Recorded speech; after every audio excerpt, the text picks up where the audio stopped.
Gordailu batean aurrezten duzunean, zure dirua pixkanaka hazten da. Funts batean inbertitzen duzunean berriz, errentagarritasuna lor dezakezu, naiz eta hori hainbat gauzaren mende egon. Eta badago aldi berean aurreztu eta inbertitzea, orain bai. Hautatu dena, funts baten aukerak eta gordailu baten ordainsaria. 50-50, funtsa gehi gordailua. Aukeratu dena, informazio gehiago laboralkutxa.comen.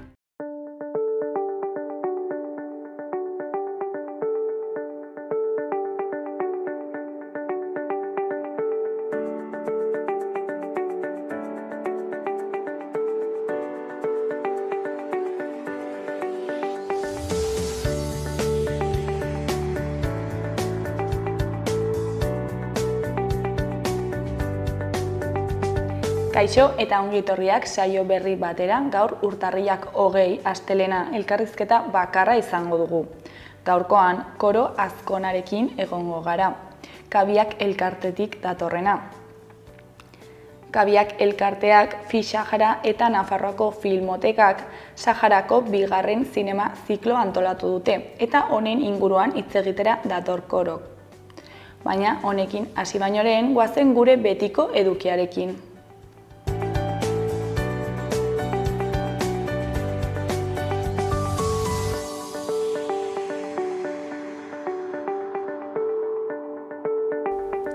Gaurko efemerideak ikusiko ditugu orain. Gaur bezalako egun batean, 1935 urtarrilaren 20an lehen bertso gudua ospatu zen Donostian. Une hartako 20 bertsolari handienak lehiatu ziren Kurtsal zaharreko Pospolin aretoan eta basarri gailendu zen guztien artean. Aitzol buru zuen epaimahaiak bertsokera modernago saritu zuen. Txirrita erreferente zuen bertsogintza tradizional zirtolariagoaren aldean egoera sozialarekin konprometituago zegoena. Egungo bertsolari txapelketa nagusiren aurrekari nagusia izan zen. Urte batzuk geroago, 1975ko urtarrilaren 20an, Victor Manuel Pérez Elespe hil zuen Guardia Zibilak Portugaleten. Potasas de Navarrako langileen greba babesteko eskuorriak banatzen ari zela egin zion tiro Guardia Zibil batek General Castaños etorbidean, Rantxe plazara doazen eskaileretan. Egun berean, baina 1980 urtean, lehergailua jarri zuen GAE eskuin muturreko talde terroristak Alontxotegiko Aldana tabernan. 4 izan ziren hildakoak: Manuel Santa Coloma, Maripaz Ariño, Pacífico Fika eta Liborio Arana.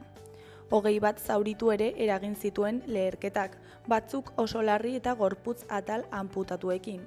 Espainiako gobernuak atentatua ikertzeko ardura Jose Amedoren esku utzi zuen, gerora galeko kide izateagatik ezaguna izango zena. Kasua ez zen inondik inora ikertu eta ez da sekula kasua argitu. Azkenik, 2005ko urtarrilaren 20an, gizakate erraldoiek Coca-Colaren eta Pepsiren fabrikak inguratu zituzten Indian. Herri auzitegiek hidropiratiei herrialdea uzteko agendu zieten, lantegi horietan ura erauzi eta kutsatzen zutela salatuz. Herritar txiroenei ur edangarria eskuratzea eragotzi ari zirela ere aurpegiratu zieten. Freskagarri konpainia erraldoien aurkako borrokan zeresan handia zuen Keralko Platximada tribuko emakumeek.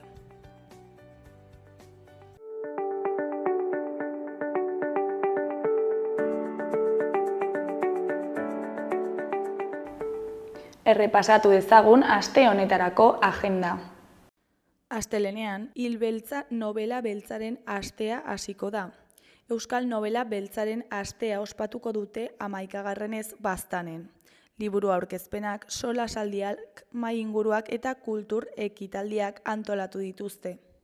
Aste artean, alde batetik, Anastasini zirkua liburuaren aurkezpena egingo dute Arturo Kanpion euskaltegian.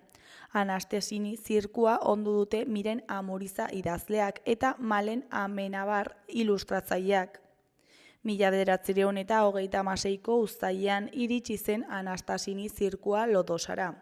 Jatorriz italiarrak ziren arren, Afrikako iparraldetik sartu ziren penintsulan gora, eta bertakoak ziren Zeutakoak konpainiarekin zihoazen laguntzaileetako asko.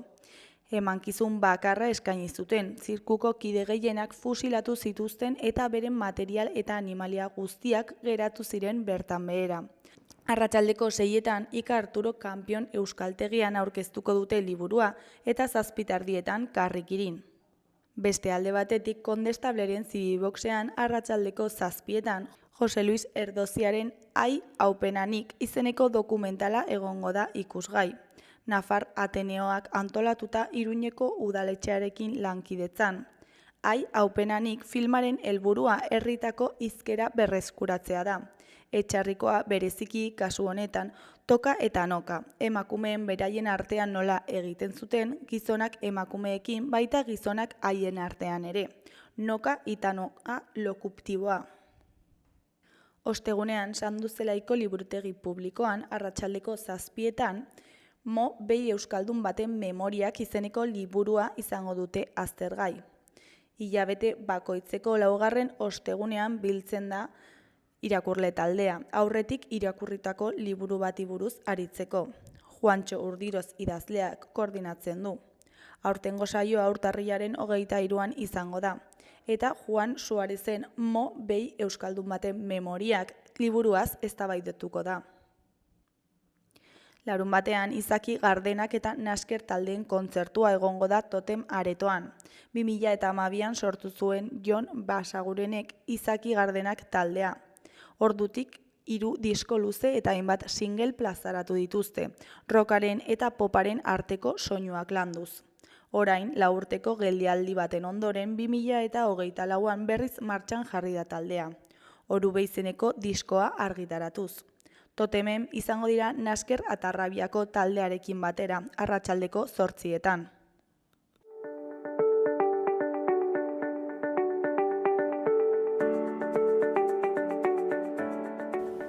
Ikus dezagun gaurko egunkarien azalek zer dioten.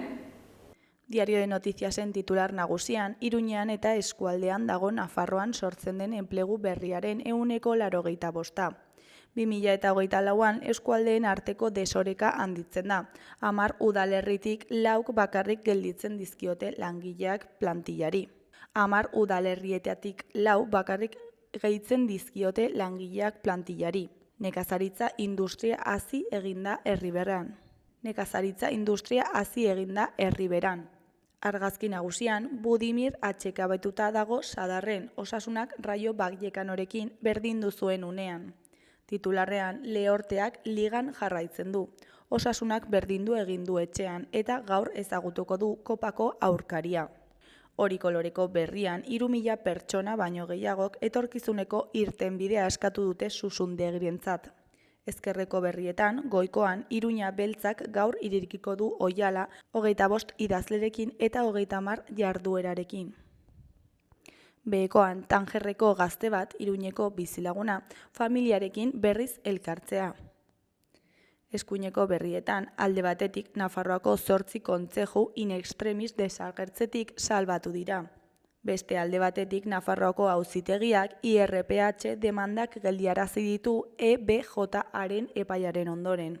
Jarraian, Hamasek 3 bahitu eskatu ditu eta Israelek 80 preso palestinar askatu ditu. Gainera, nazioarteko ikusmina Donald Trumpen 2. investiduraren aurrean. Azkenik Holokausto naziari buruzko liburuaren egilea den Xabier Irujoren hitzetan, 1942tik 1945 egunean 12.000 pertsona akabatu zituzten. Diario de Navarraren titular nagusian, kobrearen pobreziaren igoerak biderkatu egiten ditu kable lapurretak Nafarroan. Telefono kablea berritzea lapurretak ugaritzearen beste arrazoi bat. Argazki nagusian, Raul García de Arok berdinketaren gola sartu zuen 2. zatian Sadarren. Titularrean, Osasunak ezin du markagailua irauli. Gorritxoek puntu bat salbatu dute Raio Vallecanoren aurka eta 8 puntura luzatu dituzte irabazi gabeko jardunaldiak. Eskuineko berrietan, alde batetik Trumpek batasuna nahi du 2. agintaldiaren hasieran. Beste alde batetik Gaza kalera atera da su-etenaren lehen eguna ospatzeko. Jarraian Susundegiren konponbidea eskatu dute 1000 lagunek Altsasun. Goiko berrietan, batetik Xabier Irujo eta Sarraskiaren makina nazia. Bestetik grafitegileek ezin izan zuten tren balgoirik markotu. Bukatzeko, Iruñak San Ferminen erkiletatik ospatzen du. Gararen titular nagusian erasoaldi ultra-Israelen, Gazako erasoi berriro ekiteko. Segurtasun Nazionaleko ministroa gobernutik atera ondoren, finantzaketako titularrak mehatxu egin du gobernua botako duela borrokara itzultzen ez bada. Argazki nagusian, Susundegiren etorkizunaren aldeko ibilaldia Altsasun. Altsasuko kaleetan mobilizazio handi bat izan zen atzo, eta bertan Susundegirako plan industrial bat eskatzen zen, alambrean sentitzen den langile batentzako etorkizun bat. Elak, Labek eta UGTek deituta egunotan sakanan egiten ari den hotz handiak ez zuen eragotzi pertsona askok, alde batetik lantegiko langilei elkartasuna adieraztea eta bestetik eskualdearentzat estrategikoa dela gogoraraztea. Ez dute itxiera aurre ikusten, esan zuten, ez da hipotesi gisa ere. Eskuineko berrietan, alde batetik EH Bilduren mahai politikorako proposamena jakinarazi dute. Beste alde batetik, Urritikoetxearen analisia dugu. Trump garaile Washingtonen. Jarraian, Andrea Lusarretaren hitzetan, ezagutzen ez bada nola aukeratuko du inork pilotan jokatzea. Bukatzeko, euskal taldeek zorte txarrarekin ekin diote bigarren itzuliari. Euskal Herria Irratiaren titular nagusian Gorka Urbizuren abesti berria, Herri Txiki. Gorka Urbizuk bakan diskoa kaleratu du gaur, Blue Monday egunez. Eskuineko berrietan, Goikoan manifestazio jendetsua Susundegiren etorkizuna galdegiteko. Susundegiren etorkizunari eusteko aldarrikatu dute Altsasun 3.000 lagunetik gora. Soluzio bideak galdegin dituzte, sakanan lan eta bizi nahi dutelako. Industria plana eta kalitatezko enplegua beharrezkoak direla aldarrikatu dute. Behekoan, udalen baimenik gabe ari dira HTren obretako zundatze lanak egiten sakanan. Arakilgo Izurdiaga herrian ostegunean iritsi zen Zemosa enpresako makineria eramaten eta zundaketa lanak egiten. Udalak ez du lan horiek egiteko baimen eskaerarik jaso eta hortaz geldiarazteko eskatu zien. Gaur eta bihar omen dira berriz ekitekoak eta elkarretaratzea deitu ditu HT gelditu taldeak herritarrak. 9:00 eta arratsaldeko 3:00 elkartuko dira Izurdiagako futbol zelaian.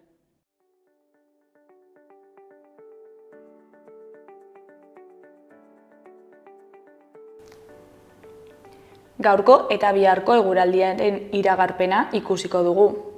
Gaur, eguna hodei ugarirekin hasiko dugu hegoaldean eta zeru argiagoarekin kostaldean. Egunean zehar, tanta batzuk edo zaparrada isolaturen bat egin dezake, batez ere hegoaldean, baina ordu luzez ateri eutsiko dio. Arratsaldean hodeiak gutxitu egingo dira eta kostaldean ostarte zabalak irekiko dira. Haizeak hegoaldetik joko du egun osoan, bolada gogor batzuekin kostaldean eta mendi inguruetan. Temperatura maksimoak pixka bat jaitsiko dira, batez ere Araban eta Nafarroan. Asteartean hegoaldean hodeitza nahiko trinkoa izango da, eta kostaldetik gertu aldiz hodeitza saretuta agertuko da. Noizbehinka euria egin dezake, batez ere hegoaldean, baina prezipitazioa urria izango da orokorrean. Hegoaldeko haizearekin jarraituko dugu, bolada gogor batzuekin. Temperatura maksimoak pixka bat igoko da, bereziki ipar isurialdean.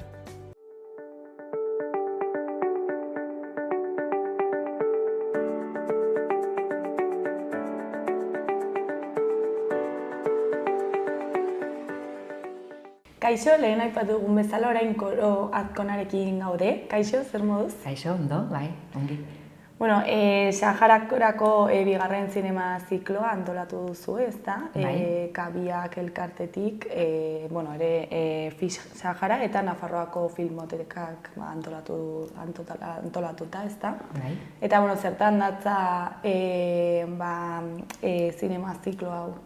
Bai, gure elkartetik bultzatzen dugu Saharako kanpamentuetan dagoen liburutegien eta bibliobusen sare bat, bai? Hori da gure, guk eginkizun ezberdinak ditugu, baina nagusia edo dirua lortzen dugunean bideratzen dugu dena Bubixer proiektura. Eta Bubixer, hau da, orain esan dizudana ez, liburutegien eta biblioteken sarean.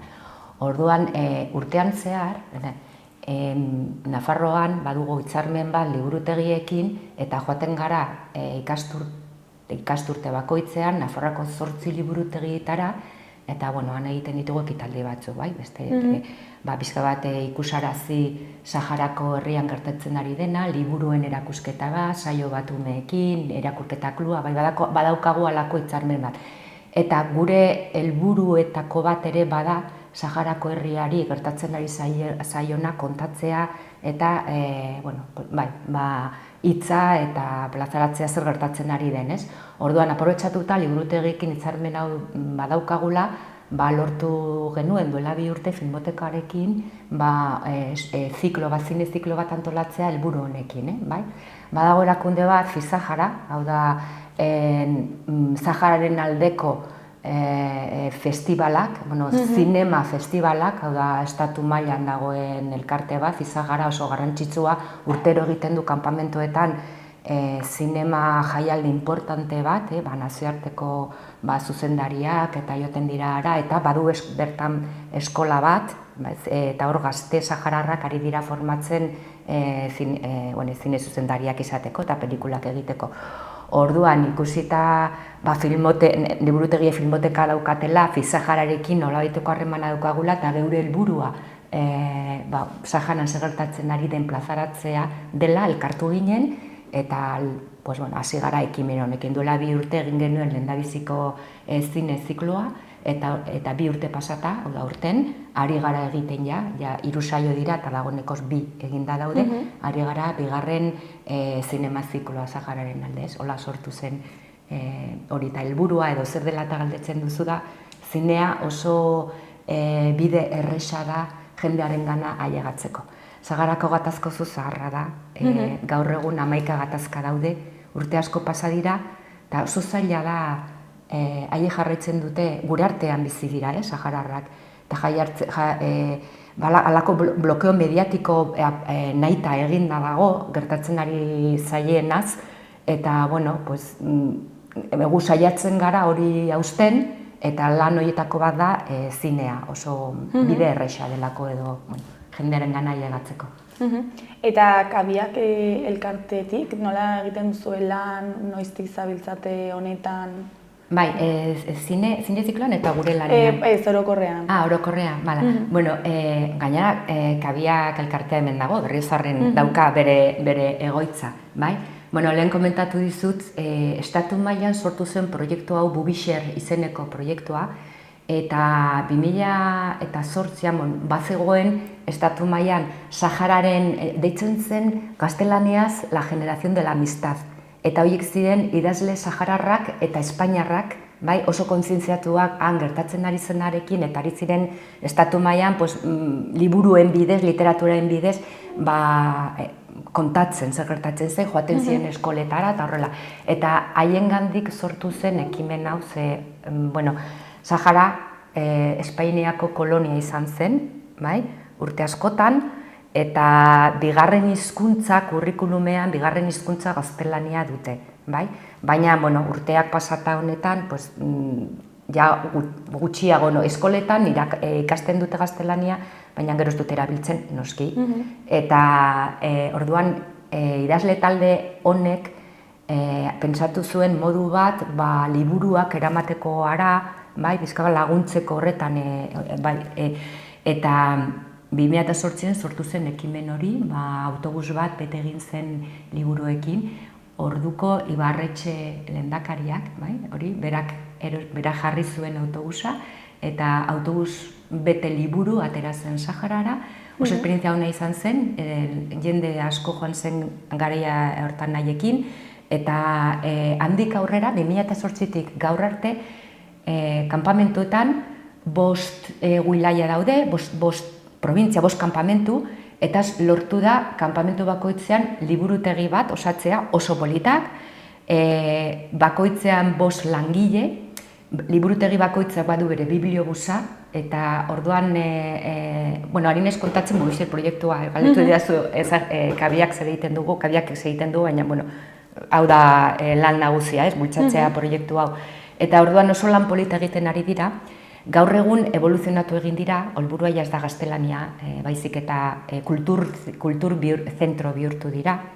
Eta orduan goizean egoten dira irekita, bibliobusak joaten dira eskoletara, eskatzen badute, ekitaldiak egiteko, irakurketa ekitaldiak egiteko, antzerkia edo prestatzen dutena, eta mailegua ere egiteko, eta arratsaldetan ere irekita egoten dira, eta arratsaldetan liburutegian bertan egiten dira umentzako saioak, liburuen mailegua ere bai, eta bibliobusak joaten dira dairetara, dairak dira, hango barrioak, builaiak dira, oso zabalak, orduan, azkeneko etxetik liburutegiraino, ezin da oinez joan, orduan, bibliobusak joaten da, daira horietara, botatzen du alfombra lurrean, umeak etortzen dira, eta hor egiten dituzte beraien saioak. Hori horrela funtzionatu du, baina gaur egun liburutegietan motaskotako jarduerak egiten dira, emakumeak biltzen dira, prebentzio lana egiten da, ministerioekin, askotan osasun ministeritzak edo hezkuntza ministeritzak erabiltzen ditu liburutegiak beraien formazioak egiteko. Orduan guk bereziki bultzatzen dugu proiektu hau, Mubixer proiektua, hainbat editorialek, argitaletxek beraien liburuak doain ikusten dituzte, orduan saltzen ditugu eta diru hori bidaltzen dugu soldatak ordaintzeko eta bibliobusak zaindu behar dira, area eta hori oso berehala hondatzen dira gauza guztiak, orduan lan handia dago mantentze ekimen horretan, lan horretan. Eta, honekin batera, hemen diasporan saharar asko, persona asko bizi dira, azkeneko datuak esaten zidan kabiak osatzen ditugu Nafarrok eta Sahararrok, gure oso elkarte txikia gara, baina Sahararrak eta gu gaude hor, ezta? Lan egiten dugu euskaraz, Nafarroan lan egiten dugulako, gaztelaniaz eta jasaniaz. Jasania da beraien hizkuntza, ezta? Orduan, harremanetan gaude, hemen bizi diren Sahararrekin, eta, klaro, hainbeste urte pasata gero, hemen bizita, horietako batzuk, bizka bat, beraien hizkuntzarekin, kulturarekin kontaktuz, harreman zuzenean egon gabe galtzen ari dira, hori oso ongi ezagutzen dugu euskararekin zer gertatu den, eta ze beharrezkoak izan diren hainbat ekimen, ez da, euskara mantentzeko eta gure kultura bizirik mantentzeko. Eta orduan, horretan ere laguntzen diogu, egiten dugu, orain badugu ekimen bat geldirik harturatu zuenak une honetan kanpamentuetan dagoelako, baina badago proiektu bat Aula dal Jaima dentzen duguna, eta orduan horre konektatzen, geldiri dago zen, baina joan den urtean ere, hemengo Saharar bat konektatzen zen ume Sahararrekin asteburuetan bideo Nafarroako umeekin, eta hango historiak, hizkuntza eta kantak eta egiten zituen, ez? Espero dugu noizbait berriro heltzea. Lan egiten dugu horretan, proiektu hau bultzatzen dugu, Saharako herriari laguntzen diegu beraien aldarrikapenetan, horrelako ekitaldiak egiten, Aula dal Jaima, edo liburuak hitz egiten, eta filmotekan orain zine ziklo hau bezalako ekimenen bidez antolatzugun, bai. Eta kabiak izena nondik dator? Bai, hori da, orduan, lehen komentatu dugun proiektua, bai, liburutegien eta bibliobusen zareak Mubixer izena du. Mubixer da oso hitz ezaguna da, kanpamentuetan. Hau da, zorte ona ekartzen duen txori baten izena. Zorte ona edo berri onak, bai? Han, Mubixer txori hori agertzen denean, orduan seinale ondoan ura dago, edo likarura, edo horrela, ezta? Orduan, Mubixer izena du proiektuak, eta estatu mailan Mubixer proiektu hori bultzatzen ari garen hainbat erakundek izen ezberdinak hartzen ditugu, eta guk kabiak izen hartu dugu, Mubixer horren kabia izan nahi dugulako. Hortik dator, Saharako kabiak, bai. Eta nola dago orain Sahararren egoera? Pues begira, aurten, niri gustatzen zait kontatzea, esan lehen komentatu dugu leko informatibo handia dagoelako honetan, ez? Ulertu behar dugu Saharako herria une honetan, da, txikiturik dagoen herri bat, naiz eta oso antolatua dagoen, baina, lau multxotan dago bere isita. Alde batetik badaukagu Mendebaldeko Saharan, Marokok okupatu zuen Saharan, hor daude, bombardeatu zuenean, okupatu zuenean, atera ezinik gelditu zen populazioa. Gero eta gutxiago dira, Maroko jarraitzen duelako kolonoak sartzenan, gero eta gutxiago dira eta oso baldintza gogorretan bizi dira, oso. Diktadura gogor batenpean eta sahararrak diren aktivistak dira, zigortuak, kartzelatuak, torturatuak izaten dira, eskoletan debekatuta dute jasaniaz hitz egitea, debekatuta dute edozein, adibidez hemen Iruñean bizi da eta gurekin oso hurbil dagoen hango emakume bat, eta hau kartzelan egon da, Saharako bandera bat marrasteagatik eskolan, eta bere familia guztia egon da zigortua, torturatua, nahi bat ezakertua. Horiek bizi dira isilarazia eta hori ez daigua llegatzen, informazio horri buruz. Gartzelan dauden persona batzuk, gose greban daude, oso egora itxuzia, eta hor daude eta jai buruz oso gutxi dakigu.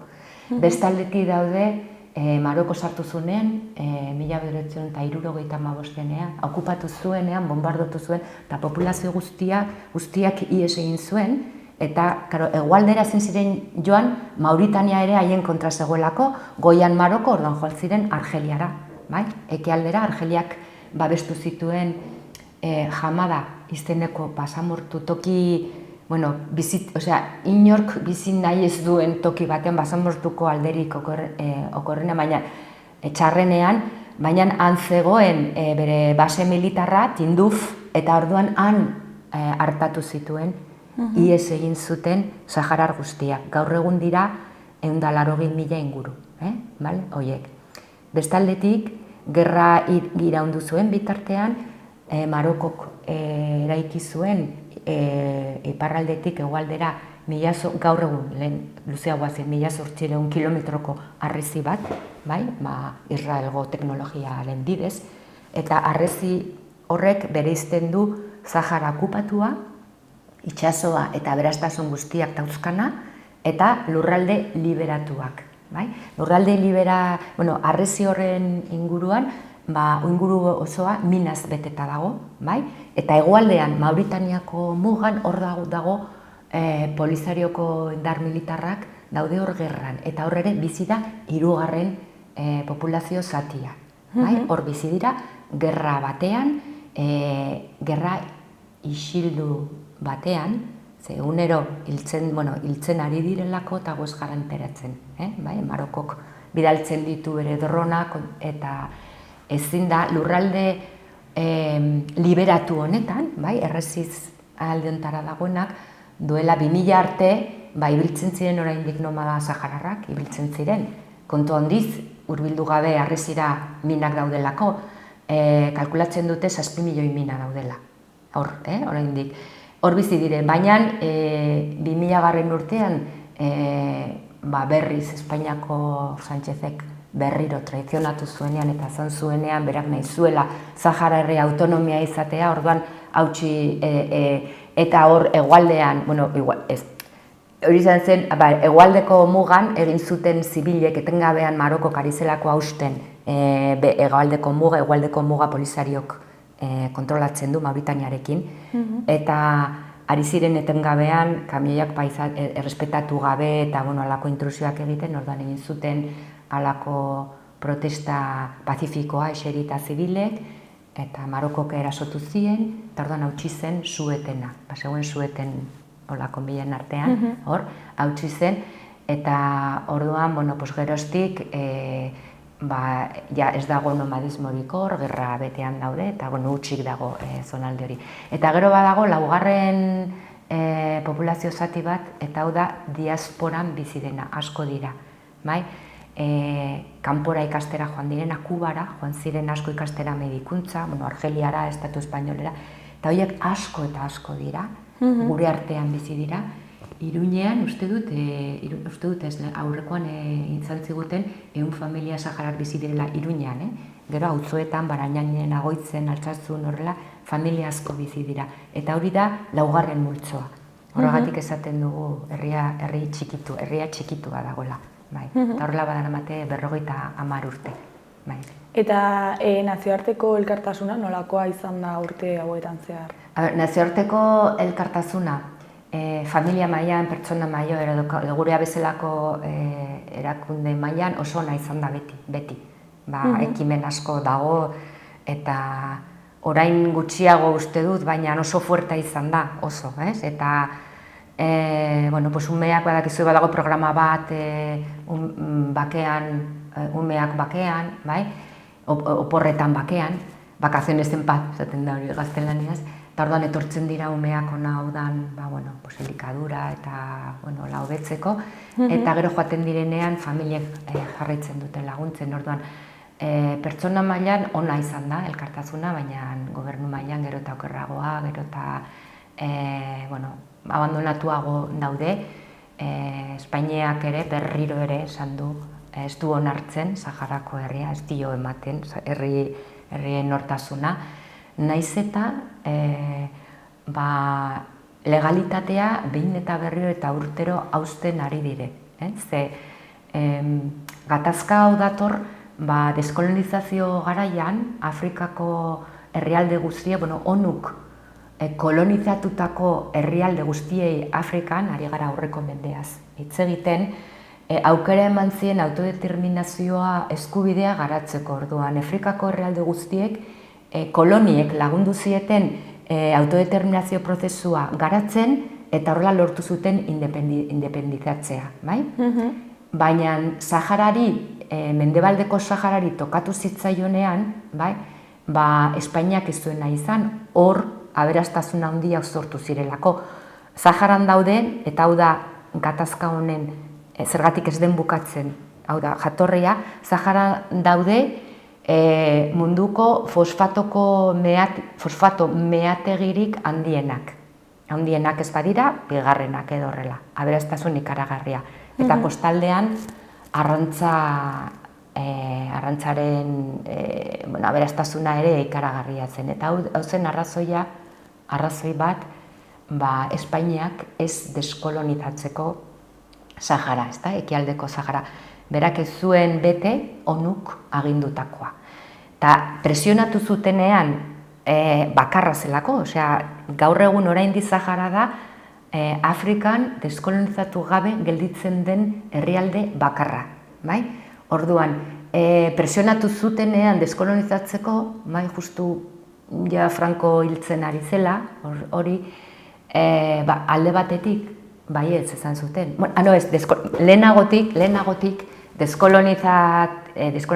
presioa jaso zuenean, deskolonizatu beharrean anexionatu zuen eta izendatu zuen Espainiaren 53. provintzia. Guk denok eskolan txikitan, zaharra garenok, ikasten genuen Espainiako provintzia bat zela. Baina gero pasatu ziren urteak, eta ja Francoren azkenek urtetan eta horrela, askapen mugimendu pilo bat zeuden munduan, presio handian, eta orduan gertatu zen aurten 50 urte beteko dituen Espainiaren traiziorik handiena, Saharari egin ziona. Alde batetik, zenso aurrera eramango zuela esan zienean, izkutuan, 1975ko azaroan, esaten dizuet aurten oso data horretan zerbait gertatuko da, oso itxusia izan zen gertatu zena, izkutuan Madrilen sinatu zuten 3 akordioak izenez ezagutzen direnak, los acuerdos tripartitos gaztelaniaz, eta hor Mauritaniak, Marokok eta Espainiak sinatu zuten momenture batean Espainiak bere tropa guztiak eta bere biztanle guztiak jende asko bizi zen, Espainiako jende asko bizi zen militarrak izan gabe antxe, egun batetik bestera abandonatuko zutela eta Maroko sartuko zituela hor bere biztanleak eta Mauritaniak bereak, eta hori bihurtuko zen Marokoko provintzia. Espainiak bazuen Espainia potentzia administratzaria zen, ordun, eta orduan eskubide hori hitzarmen hortan eman zion Marokori eta Mauritaniari. Mauritania gero retiratu zen, bai? Baina hori egin zuten. Eta hitzarmen hartan Espainiak alde batetik aterako zituen bere biztanle guztiak Kanarietara egun batetik bestera, eta beste aldetik fosfato horien aberastasunen hainbat, ez dakit, irabazik hartuko zituen hainbat urtetan, eta arrantzaren kuota pilo bat ere bai, ezta? Izan zen negozio ekonomikoa. Eta orduan hortik etorri zen gatazka, ezta? Maroko sartu zen eta gaur arte, baina oraindik urtero nazio batuek galdetzen diete Espainiako ordezkariei, gobernuaren ordezkariei, ia autodeterminazio prozesua gauzatuko duten behingo, zensoa eginda dago gaur egun.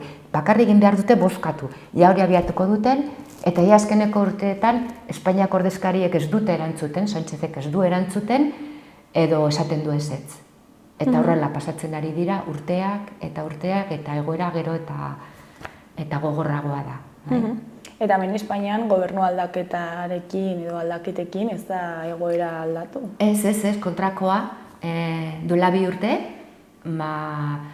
hori, Sánchezek esan zuen, prensa guztietan, berriro esan zuen, berak onartzen zuela Sahara Marokoren probintzia, autonomia bezala, hori zela autonomia, baina ez herrialde edo independentzia, ez zuen horrela hartzen, deklarazio hori egin zuen. Da zeintzuk izan daitezke honen atzean dauden interesak ekonomikoak? Ekonomikoak erabat, kapitalismoa hor, Mendebaldeko Saharan gaur egun 50 urte hauetan Marokok kriston inbertsioa egin du, transnazionalak, lobby guztiak, enpresa guztiak inbertitzeko alfombra gorria jarri die. Aireportuak eta oso baldintza turismoa ere esplotatzen ari da hor ustietzen. Eta ari da 50 urte hauetan prestatu du hori guztia enpresak hor egoteko eta diru etekin ikaragarria da Marokorentzat ekialdeko, Mendebaldeko Sahara. Eta hori da, gatazka honen jatorria hori da kapitalismoa eta hor. Nazioarteko legearen arabera, edozein enpresak hor ustiatzeko edo hor lan egiteko polizarioren baimena behar du. Polizarioa da, nazioarteak onartzen duen solaskide bakarra Mendebaldeko Sahararako. Hor, ekimen ekonomiko bat egiten bada, polizarioren baimena behar da. Egon dira urte askotan, horko arrantza, Marokok Espainiarekin egiten ditu akordioak, herrialde askotarekin, eta igual hemen arrantza hori deskantzatzen edo gonean urte batez urte behar dutenean arraina berriro ugaltzeko, orduan joaten dira Afrikako ez bakarrik Mendebaldeko Saharara, Afrikako kostaldera, jarritzen dute hangoa desegiten, hemengoa atsedenak hartzen duen bitartean, ezta? Eta etengabean Marokok egiten ditu akordioak Europako nazioekin hor arrantzan aritzeko. Eta akordio horiek dira ilegalak, akordio horiek polizariorekin egin behar dira. Orduan polizariok jartzen ditu zalaketak eta azkenean aurten lortu zuten uda baino lehenago akordio horiek ilegalak zirela eta eten eginda momentuz horko lana ekostaldean arrantzarena. Eta, arrazoia erabat ekonomikoa da eta soluzionatzeko oso zaila. Eta hori da, bai. Eta, hau gatazkaren aldetik, ezta? Eta, zinema zikloara bueltatuta, hainbat dokumental prestatu dituzu, ezta? Bai, 3 saio dira, eta orduan saio bakoitzean gai bat landu dugu. Lehenengo saioan, duela 2 aste, landu genuen krisi klimatikoa Saharan, eta ikusi genuen 2 filma, Desert Phosphate eta El Loco del Desierto, bai? Eta, zergatik krisi klimatikoa? Afrikak bere CO2-ren emisioak bai, munduko emisioekin alderatute 4%koak dira. Oso ekarpen txikia egiten dio horri. Eta baina izango da Afrika beroketa globalak gehien min handien emango dien herrialdea, ezta? Bere temperaturak igoko dira, munduko mediaren bataz bestea, baino gehiago. Eta kanpamentuetan, Hamadan, lehen komentatu dugun honetan, hori ja nabaritzen ari da. Iazko udan, temperaturak 60 gradura ere ailegatu ziren udan. 50 gradura aspalditik ailegatzen dira, udak oso gogorrak esaten dira, Hamadan, bizi dira jaimetan eta temperatura jokin ezin dute deus egin, baina 60 gradua ja izan da oso gogorra, ez? Eta gainera geroko, udazkenean, batean alako euri jasa ikaragarriak izan ziren, eta egun batetik bestera, kanpamentu batean, Dahlan, kriston uholdeak izan ziren, eta 526 familiak beraien etxe bizitza galdu zituzten, eta eskolak, ertzaindegiak, beraien antolaketa dezegin egin zen, ezta? Orduan, momentu horretan krisi klimatikoa kanpamentuetan oso gogorra da, eta horregatik aukeratu genuen gai hau lehenengo zikloan lantzeko. Orduan, Desert Phosphate da bertako zineasta batek, artista, bera da, artista izena da, artista visual, burua horrela definitzen du berak, Mohamed Suleiman Labat, eta orduan hartu du fosfatoren gaia, eta hori aria dela, filmaren aria dela, kontatu egin du ze eragin daukan eragin politiko eta ekonomikoa, murrizten dielako autosufizientziarako bideak, eta ze eragin daukan fosfatoak kanpamentuetan. Kutsatu egiten du, eta aldi berean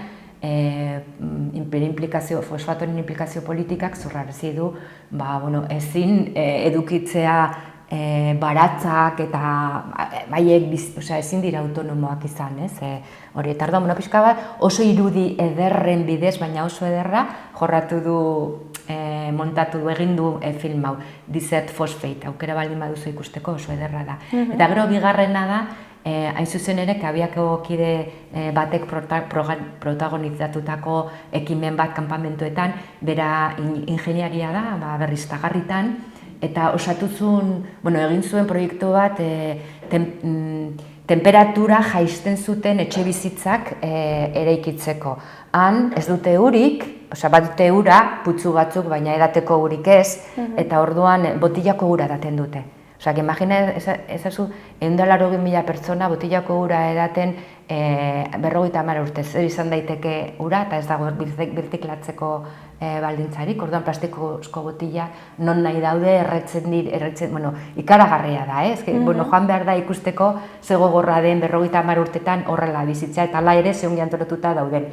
Baina, orduan Tatar Levig, hau da protagonizatu duena filme hau, berak bildu zituen botillak, arez bete, eta adreilu moduan egin zituen planta borobileko etxeak, eta horiek temperatura jaisten dute, eta orduan film honek, Julieta Txerapek hartu zuen produktora batek, eta eraman nahi izan zituen irudietara, eta orduan kontatzen du proiektua oso polita da, oso onkigarria, hori da. Hori lehenengo, eta gainera, orain, ari da, proiektu hau temperatura jaisten duten etxena garatzen ari dira, eta segurazki etorkizunean, igual, etxe gehiago egongo dira. Eta gero, bigarren saioan, hau da, aurreko ostiralean, emakume sahararrak, erdian jarri nahi genituen, oso berezia da, emakume hauek batetik, alde batetik, kanpamentuetan Argelian, iesa egin zutenean, Marokoko okupatu zuenean, gizonak gerrara joan ziren, eta kanpamentuetara ailegatu ziren orduko emakumeak, seme-alabekin, familiekin, oraingo amonak, kanpamentuetan bizi diren amonak. Eta beraiek izan ziren hori aurrera bultzatu zutenak. Eta kanpamentua, beraiek bere emelfekin eraiki zituzten lehendabiziko jaimak, melfak dira beraien arropak, haiek biltzen duten arropa hori. Eta gero, erabaki zuten kanpamentuak antolatzea hezkuntzaren, kulturaren eta osasunaren inguruan. Eta orduan egin zituzten alfabetizatzeko kanpainak. Pentsatu behar dugu nomadak zirela. Egin zuten ahalegina izan zen ikaragarri eta baldintzaietan, ezer ezetik. Ez zuten ezer alfabetizatzeko kanpainak egin zituzten, eskola mixtoak sortu ziren, neskentzat eta mutilentzat. Oso garrantzitsua. Gero beraien jakinduria erabili zuten medikuntzan gerrako biktimak artatzeko eta beraien artean zainketa egiteko, bultzatu zituzten osasun zentroak, eskolak, eta gainera haiek oso jakin zuten gaineran nazioartean salatzea beraien egoera. Eta horregatik, 50 urte pasa dira eta gaur egun beraien oraindik beraien alabak eta bilobek parte hartzen dute SADC, Saharako Arabia Republika Demokratikoaren antolaketa horretan, hartzen dute parte aktiboki gai sozial, politiko, ekonomikoetan eta baita diplomatikoetan, baina hau da kanpamentuetan. Baina lurralde okupatuetan lehen komentatu dugu diktadurapean bizi diren toki horretan, ez dute, emakumeak izan dira torturatuak, enkartzelatuak, bortxatuak, eta gainera politikoki isilaraziak. Badakigu gerra guztietan emakumeek 2 aldiz zigortuak izaten dira, batetik gerrako helburu direlako eta bestetik emakumeak izateagatik, eta beti indar kasu honetan okupatzailea, kasu honetan Marokok, baina gerra guztietan indar errepresiboek bortxatu egiten dituzte, bortxatu eta gauza okerragoak ere bai, genero indarkeria erabiltzen dute. Emakume sahararrek hori sufritu egin dute, baina ez dakigu horri buruz. Badakizu, biolentzia hori estigmatizatua ere egoten dela, eta oso zaila da horretaz hitz egitea. Orduan, Euskal Herriko Unibertsitateko erakunde batek, fondo batek, ezke orain izena ez aitateratzen, horrek egin zuen lan bat aurrera ateratzeko. Orduan, emakume saharar talde batek erabaki zuen inplikatzea han gertatutakoa izkutuan zegoen guztia plazaratzeko. Egin zuten oso lan garrantzitsua, oso importantea, emakume aktivista bezala, biktima bezala, eta ikertzaile lana egin zuten ikaragarria. Eta lan honetatik, Euskal Herriko Unibertsitateak egindako lan honetatik dokumentu bat atera zen, eta izena du gaztelaniaz, que salga todo a la luz, violaciones de los derechos humanos de mujeres del Sáhara Occidental entre 1975, cuando Marruecos ocupó, hasta el 2021. Eta hor, 81 testimonio daude, hori idatzita da, hori sarean dago, dokumentu oso gogorra da, eta deskribatu egiten da zer gertatu den. Orduan, saio hontan, Filmotekako saio hontan, ekarri genuen Insumisaz izeneko dokumental bat, eta hor, bi giza eskubideen alde lan egiten duten bi zuzendari, bata brasildarra Laura Dauden eta bestea Jose Maria Herrera, kolombiarra, autoproduktora bat eta horretarako giza eskubideak lantzeko dedikatzen dira, eraman zituzten, egin zuten dokumentu honen testimonio guztiak eraman zituzten zinera.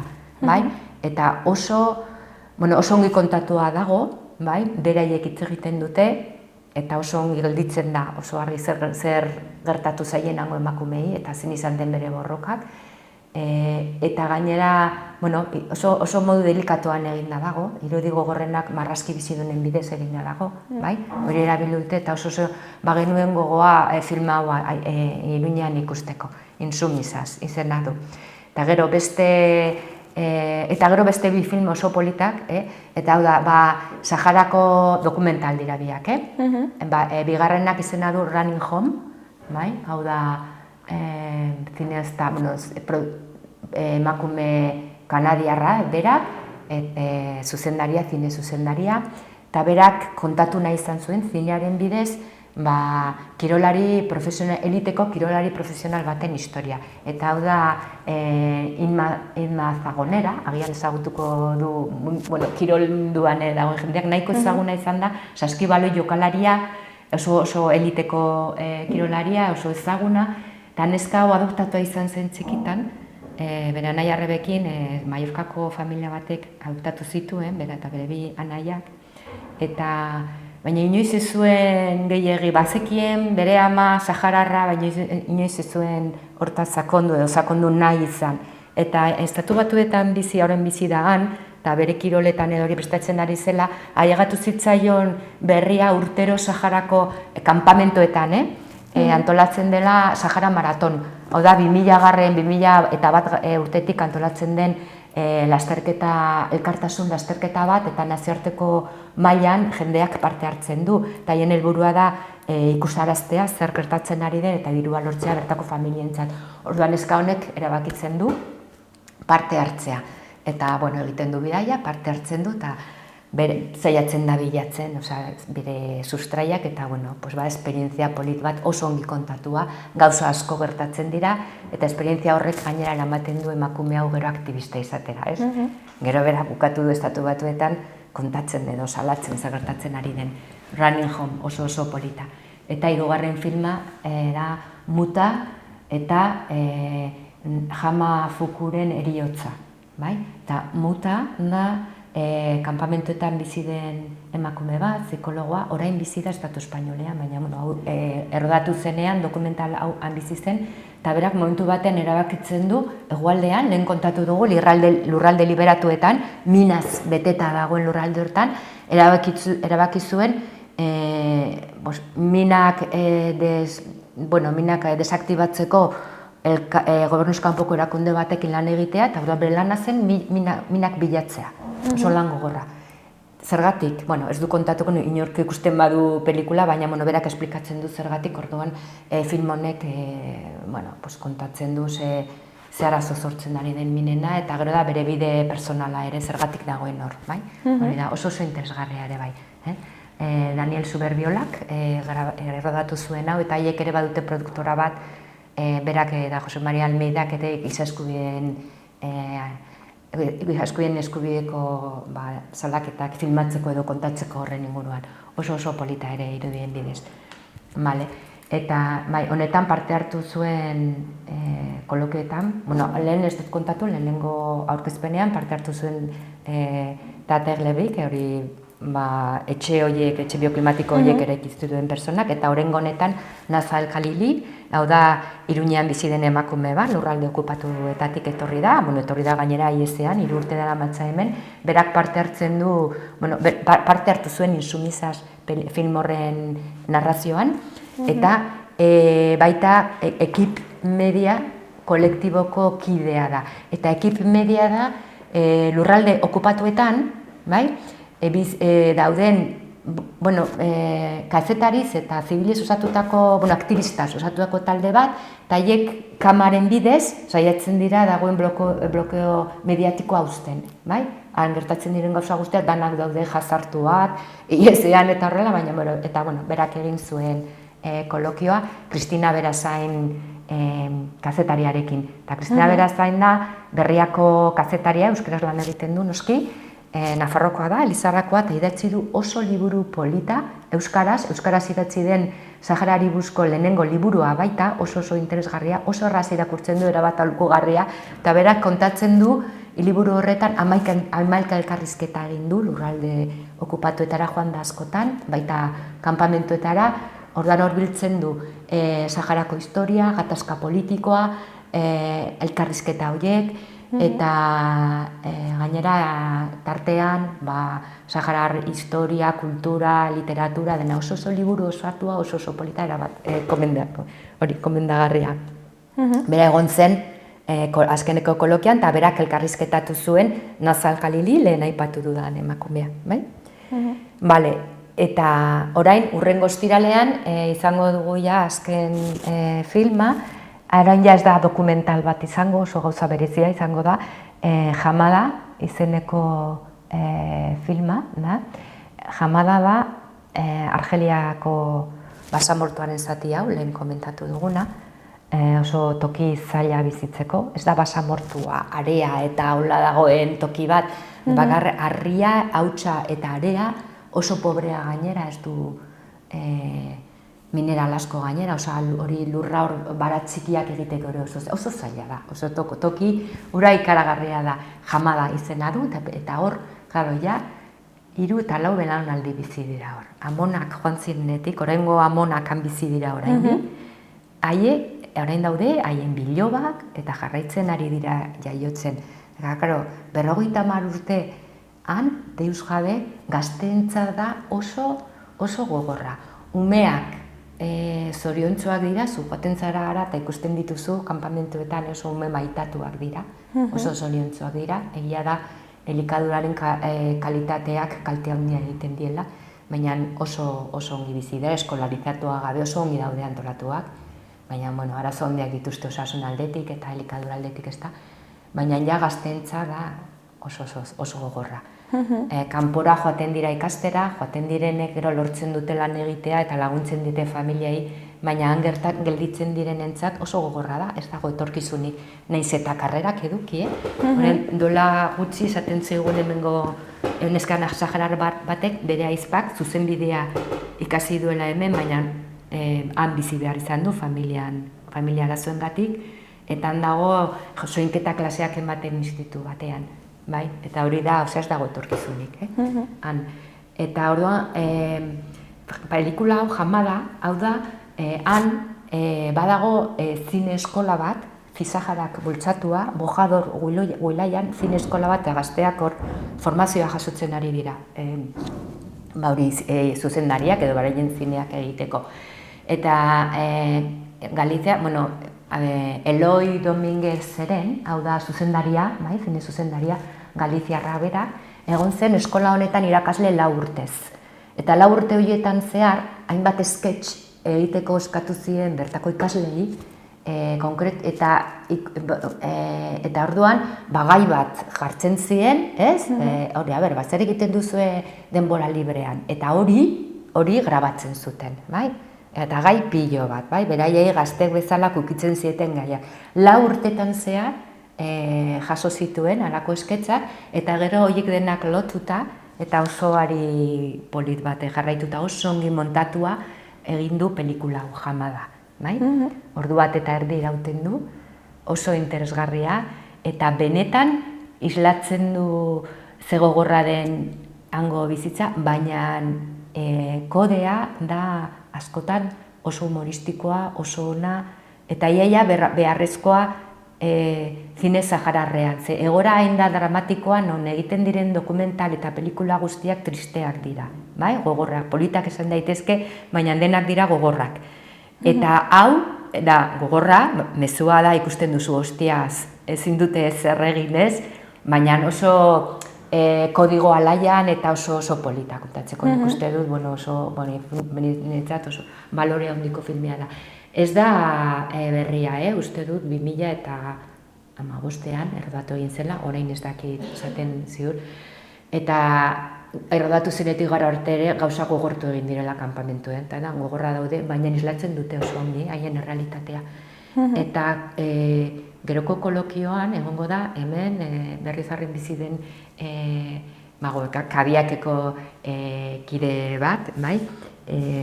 Salen Ahmedu Mustafa, bai? Eta berak minak zauritutako sahararra da, gaur egun hemen bizi da, gaztea da, eta bera egongo da hor kontatzen, hango egoeraz, eta gero Uxarioko ordezkari bat. Uxario da Polisarioren gazten antolaketa erakundea, Uxario. Eta horko ordezkari bat egongo da geroko kolokioan. Koro, ja bukatzeko, gonbidapena luzatzen dugu hemendik, jendea animatzen den ostiralean gerturatzera, eta zuri eskerrak eman gurekin hitz egiteko tartetxo bat ateratzeagatik. Bale, eskerrik asko zuei, bai. Eta ondo segi. Bale.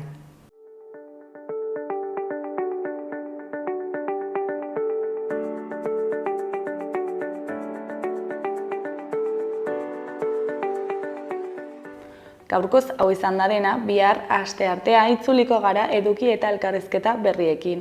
Mila esker zuen arretagatik, agur!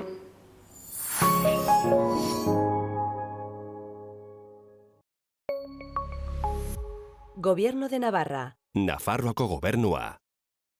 Gordailu batean aurrezten duzunean, zure dirua pixkanaka hazten da. Funts batean inbertitzen duzunean berriz, errentagarritasuna lortezakezu, naiz eta hori hainbat gauzaren mende egon. Eta badago aldi berean aurreztu eta inbertitzea, orain bai. Hautatu dena, funts baten aukerak eta gordailu baten ordainsaria. 50-50, funtsa gehi gordailua. Aukeratu dena, informazio gehiago laboralkutxa.comen.